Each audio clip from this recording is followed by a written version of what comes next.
Am I the a-hole for refusing to pay for my wife while we're separated?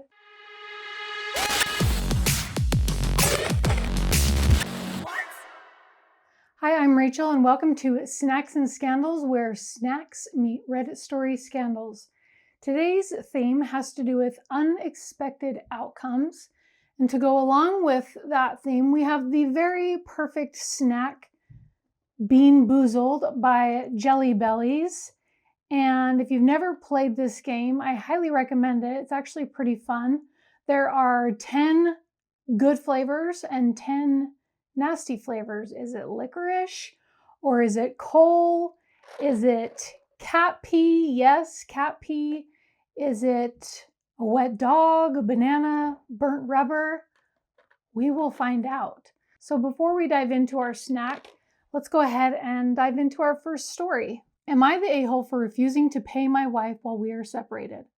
For context, my wife went through some trauma and has not been using appropriate coping skills or seeking help. Instead, she is going through a complete midlife crisis of sorts, including leaving me rather unexpectedly. We are in counseling, but as of now, she cannot commit to anything other than a walk once a week. We barely speak. More context, I work 3 jobs. The original plan was to stack and stack to go travel and possibly foster children eventually. She works 1 job. I pay all of her and my bills with the exception of her cell phone bill and a quarter of the car payment. I was feeling quite resentful because she had been ignoring all of my messages for about a week. I saw that she was ordering food through a delivery service, so I changed my password. I saw she was also attempting to buy groceries on a similar app, so I took her off all of them. She then asked me for $150 a week for expenses. I paid it for about a month and I am sick of it. We had talked about going to Greece as a couple. Now she can't even commit to more than 1 walk a week with me and maybe 3 messages a day. No plan to get back together anytime soon. She says she's enjoying aspects of being single. So I'm pissed. I want to go to Greece by myself to reap the benefits of my hard labor. I stopped paying her. My counselor told me that stopping payment is akin to abuse. But I think that working 3 jobs and sacrificing my mental and physical health so my estranged wife can do God knows what on my dime is also abuse. I'm standing my ground and not paying her weekly. Am I the a-hole? Since I pay all of the other bills, this seems quite reasonable. I'm not going to stop paying her bills, except maybe her gym membership. That's not essential. Am I the a-hole? There are quite a few updates to this one, so we'll get into the first update. The trauma was with her grandfather dying. She was close to him, then about a year later, her dad died. Neither deaths were unexpected. Grandpa was 91 and Dad had been battling lung cancer while continuing to smoke for about 4 years. It was traumatic because she was very close to both of them, and when her dad died, it was in the midst of COVID, so she wasn't able to say a real goodbye. Grandpa died 3 years ago, Dad died 2 years ago. Update number 2. To clarify, not that it matters, this is a WLW marriage, which I believe stands for Women Loving Women marriage. We have a prenup that delineates what property was pre-marriage, my house, my cars, my business, and prohibits spousal support. I'm giving her spending money out of the kindness of my heart, not due to any legal obligation. It also pissed me off to see her ordering stuff on my accounts. I'd rather just give her the money because it hurts my feelings. Update number 3. The counselor we are seeing is a licensed marriage, family, and trauma therapist, fully licensed and came highly recommended. In terms of where does the money go, she spends a lot of time involved in sports clubs. She's on intramural teams and participates in social events for all of them. She goes out with her friends a lot, nails every 2 weeks, hair once a month or more, clothes, shoes, accessories, brunch, dinner, etc.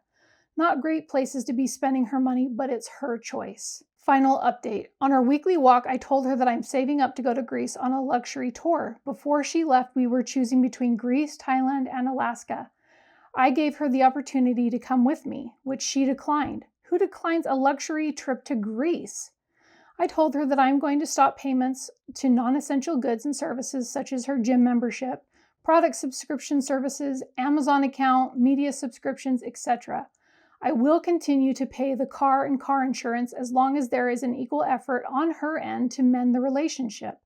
She replied by telling me she got a puppy and she wanted to cancel our weekend walk. I have divorce papers drawn out, and depending on how therapy goes tomorrow, I may soon be officially single. I think that you should be single sooner than later because this woman clearly does not want a relationship with you. So why are you trying so much? The heart wants what the heart wants, right? We all probably know that, but this woman is telling you straight up she doesn't want these things with you, and she can't even go on a walk once a week. She wants to live her single life, use your money to enjoy it, and go from there. So just move on and cut her loose. So let's read some comments. I would call a lawyer, hire said attorney, and file for divorce. Your lawyer will handle everything, including any obligated payments, if any. Stop communicating with her effectively now. Do I understand this correctly? OP is paying almost all of her bills, and she wants $150 a week for expenses. Therapist thinks that no longer giving her $150 a week while paying almost all of her expenses is abuse. Speaking as a single woman, I think it's time that she found out what earning your own living is like. OP should easily be able to drop one job if she gets a divorce. I would agree. Don't know about divorce laws where OP lives, but OP might consider to drop one of those jobs to reduce future court order payments towards the wife. That's a good point.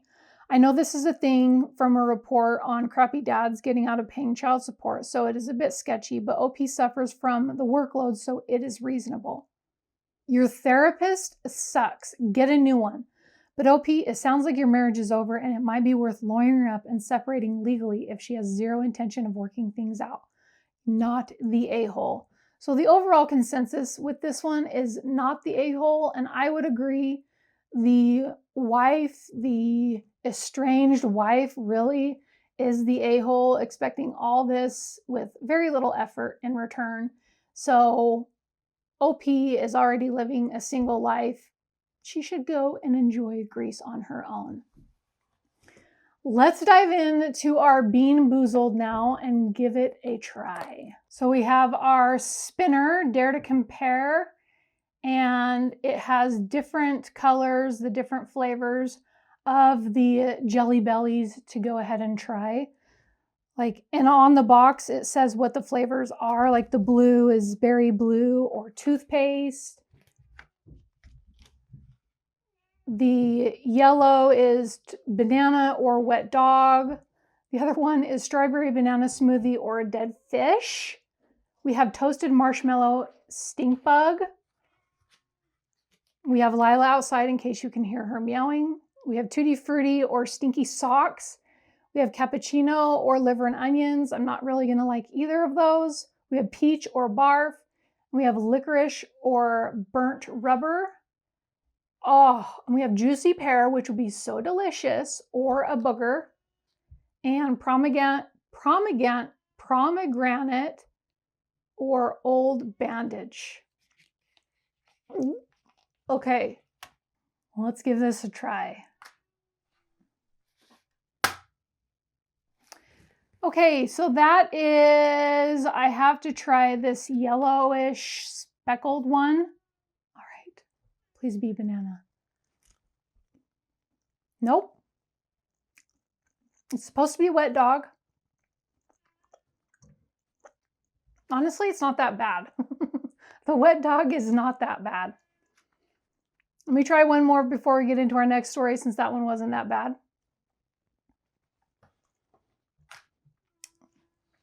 Let me take this out and see if it spins better when it's out. Okay, that one's right in the middle. All right, we've got the peach or barf. So that one is the peach looking one, which I think is this one.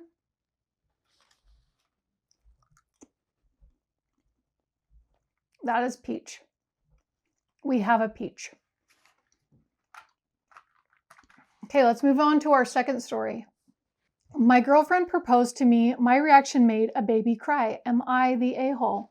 Throw away for no reason. I just never post on my main account. My girlfriend and I have been dating for 2 years. We sensed that both of us were okay with marriage. I was thinking of proposing on our anniversary, but my girlfriend did it first. We went to the beach on the weekend. We didn't want to swim. We just wanted to sit and chill. I'm a grown man, I am aware, but I was playing with the sand because it is fun. There was a family near us, a couple and a small baby. I've never seen a baby that small brought to the beach. The baby looked like a newborn. My girlfriend proposed, and despite knowing our stance on marriage, I was happy, excited, and surprised. My answer was, hell yeah! I think I was too loud because the baby started crying. It was so awkward. I apologized, but the couple were mad. They looked like new parents and didn't want their baby to cry because they didn't know how to make the baby stop. They said, I shouldn't be that loud when I know that a sleeping baby is near me, because I am not the first person to get married. I responded that they shouldn't have brought a baby to a place like this and get mad if the baby was woken up. Am I the a-hole?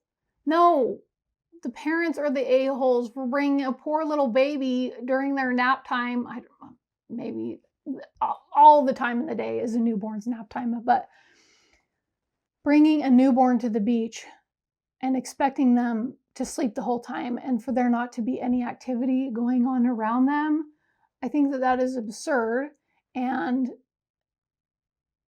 unreasonable for them to expect any different than for people to be enjoying themselves at a beach. It's like a park, but with a lot of sand and a lot of water. Let's read some comments. You're not the a-hole at all. Playing in the sand is fun regardless of age, and although the parents with the baby can be tired and need some time when the baby is sleeping, you had just gotten proposed to. The baby isn't a public beach. Things happen. Congrats. For real, you're in a public place. What do you expect? Not the a-hole. When mine were little, I'd never take them in public if I expected quiet. Unless you were in the private beach, not the a-hole, and congratulations. Not the a-hole, and your response was great. The OP responded, but I kind of look childish, but I don't mind. Ha, who cares? You're doing a whole huge life event. You're not the first person to get married. What a prick. Should have told them they're not the first people to have a baby. Yeah, that would have been the perfect response. OMG, not the a-hole at all. First, congratulations. Second, it's their fault for bringing a newborn out to a public beach. There are going to be other people there, and you don't have to contain yourself when you're excited about something magical happening to you. It's all on them. I feel sorry for the baby too. Okay, we have one person who says, you're the a-hole. How dare you be so loud in a public beach? Keep that inside until you're in a soundproof padded room. Some people's children shaking my head. But no, you're all good, man. Congrats on the engagement. That one threw me for a loop at first. Not the a-hole. Sometimes new parents are madly entitled. Not the a-hole. You are excited and happy. Don't take it personally. The newborn stage is so hard, and even a minute of sleep can feel like 1 hour of relaxation. It's a public space, and they should have expected it. I remember being in a newborn stage, and everything is triggering, annoying, and just draining. Be happy and don't overthink it. Congrats on your engagement. Okay. Now that we're finished with the comments, let's go in for another try. Okay, this spinner absolutely sucks. Let me hold it and spin it. All right. No, we have strawberry banana smoothie or a dead fish. You know, these flavors are kind of hard to tell apart. I think it's that one. Nope. Strawberry banana smoothie. You know what, Jelly Belly, you really need to fix your spinner because it's not working very well. So I will just pick out of the case. And I think things have been chosen for me. So this one looks like it would be toothpaste. Let me give it a try.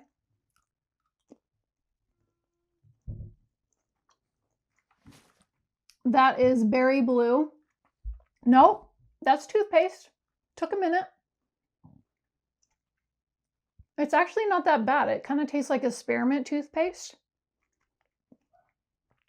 All right, let me try this one. What is this one supposed to be? I don't know.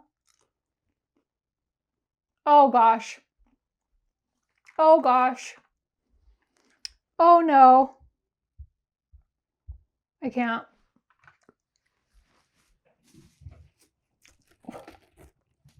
Oh, that one is foul. That one is foul. Okay, this one should be a peach or something nasty. And then we'll get back to our final story. Okay. That one is not peach. It's a booger, but it honestly tastes like a cactus. Okay. Oh, tastes like grass.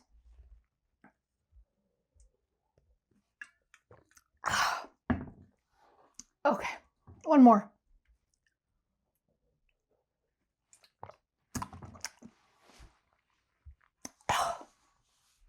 All right, let's get into our final story. Am I the a-hole for refusing to attend my estranged father's funeral, only to find out he left me everything in his will? So here's the deal. I, 28-year-old female, had a terrible relationship with my dad. He walked out on my mom and me when I was 10 and only popped up in my life when he needed something, usually money or a favor. He remarried, had 2 other kids, and basically acted like I didn't exist. When I turned 18, I decided I was done with him. No calls, no visits, nothing. He tried reaching out a few times over the years, but it always felt forced, so I ignored him. My mom passed away a few years ago, and I didn't even hear from him then. It solidified my decision to cut him off for good. Fast forward to a month ago, I got a call from his wife saying he had passed away unexpectedly. She was sobbing and asked if I'd come to the funeral. I said no. I didn't feel anything. No grief, no sadness, just nothing. Why should I show up to mourn someone who wasn't there for me when I needed him? His wife begged me to reconsider, saying it would mean a lot to his family. She even said my half-siblings wanted me there to heal old wounds, but I still refused. I told her I made peace with him being out of my life a long time ago. A week after the funeral, I got a call from a lawyer. Turns out my dad left a will, and in it, he left everything to me. His house, his savings, his car, everything. His wife and kids got absolutely nothing. I was floored. I didn't even know he had that much to leave behind. The lawyer told me my dad had tried to make amends and felt guilty about abandoning me, so he wanted to make things right.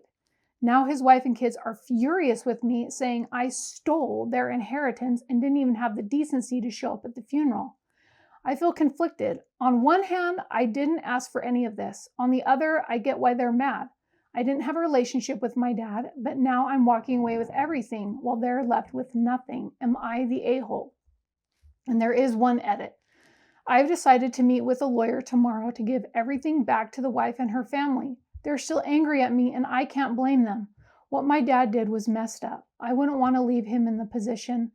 I wouldn't want to leave them in the position my dad left my mother and I. I don't think I have the heart to respond to any more comments, but I do appreciate all the love and support I have received. Thank you all.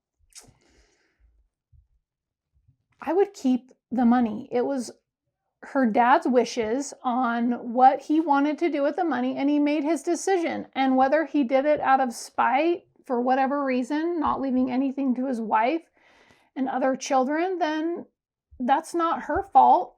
She is just the beneficiary of the will. So I say enjoy it and don't feel bad about it. Maybe donate some money to a good cause if you feel that bad about it. But she's being quite a big person to give all the money back, or not back, but to the wife and his other family, essentially. So she responded to somebody, a comment that is now deleted, but she says, honestly, it's a wild plot twist, but the truth is, I don't even want the money. I'm doing fine on my own, and it just feels wrong, like dirty money, honestly. It's coming from someone who wasn't there when I needed him and only tried to make amends at the last minute. I'd rather move forward without any of it than be tied to him in any way. It's funny how people can see it as a win when, to me, it's just a reminder of everything I never had from him. I don't know. Can you change your mindset and think of it like he is just trying to make amends and do right by you now when he didn't do it pretty much your whole life? Let me read some of these comments. One person writes, you never know when you'll need money in the future. We are all just one drunk driver away from medical and possibly financial catastrophe. Think about whether you want to rent the house to them for a certain number of years to give the family a chance to regroup.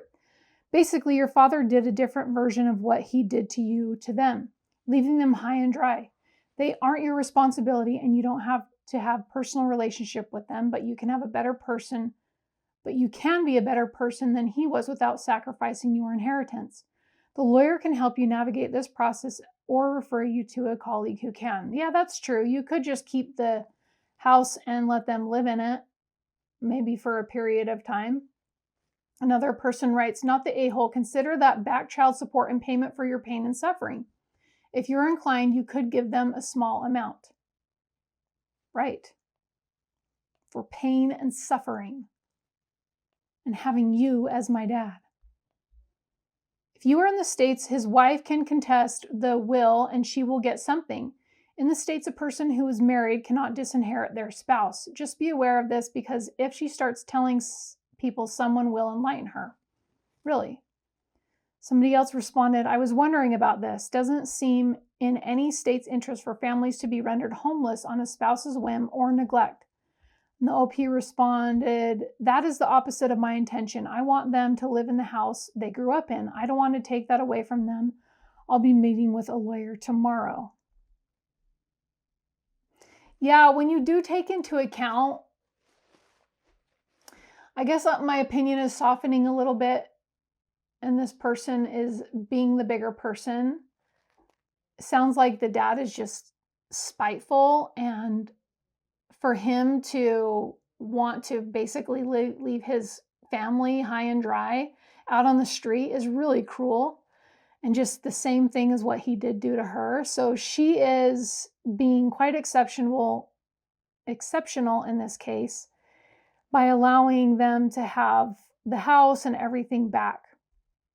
Not the a-hole. He messed up as a parent when it mattered most. He did the right thing by you in the end, but that doesn't mean he's absolved. Sounds like he never went to the trouble to make a will that would consider his wife and other children. What a peach. Write them a check or don't, but if it were me, I'd keep the lion's share. It's yours. Honestly, though, the father stole from his wife to give to his daughter. The house and life insurance, everything would have paid for with both of their money. Dad is a slimeball. Other people are asking if the dad can even do that, considering it's marital property. Let's read one final comment. Not the a-hole. You didn't steal anything and have nothing to be conflicted about. Your father knew your emotional distance was his fault, or he wouldn't have left the message with the lawyer to tell you. Have to wonder if wife knew about the will, and that's why she wanted you to come to get to know the family at the funeral. It would be easier to guilt trip you if you met them in person. Doubt everything was good with his family life, or he wouldn't have left them out. He knew he made your past hard on you, so was trying to help make your future better. Accept the inheritance.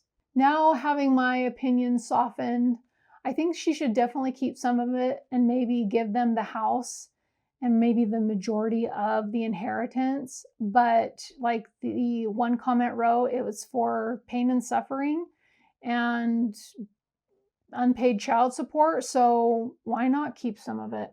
So I'd love to hear from you what you thought of this story in particular and maybe the other stories. And before we finish out, let me just try a couple more of these jelly bellies to see if any are as bad as they say, like the last one was.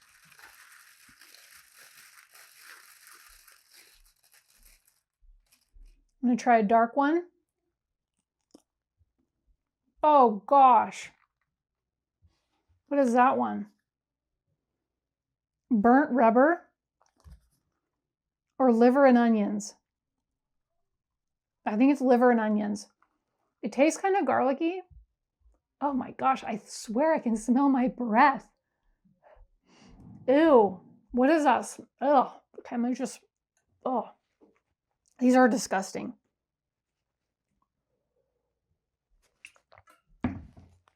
Let's see if we can finish out on a high note. I'm going to try a black one because I do love black licorice. So please, please be black licorice for me. Yes. Yes, yes, yes. It was black licorice, so delicious. Let me know if you tried the Beanboozled game. If you haven't, I highly recommend trying it out. It is a lot of fun. It's a great family game. And I hope you will join me in my next episode.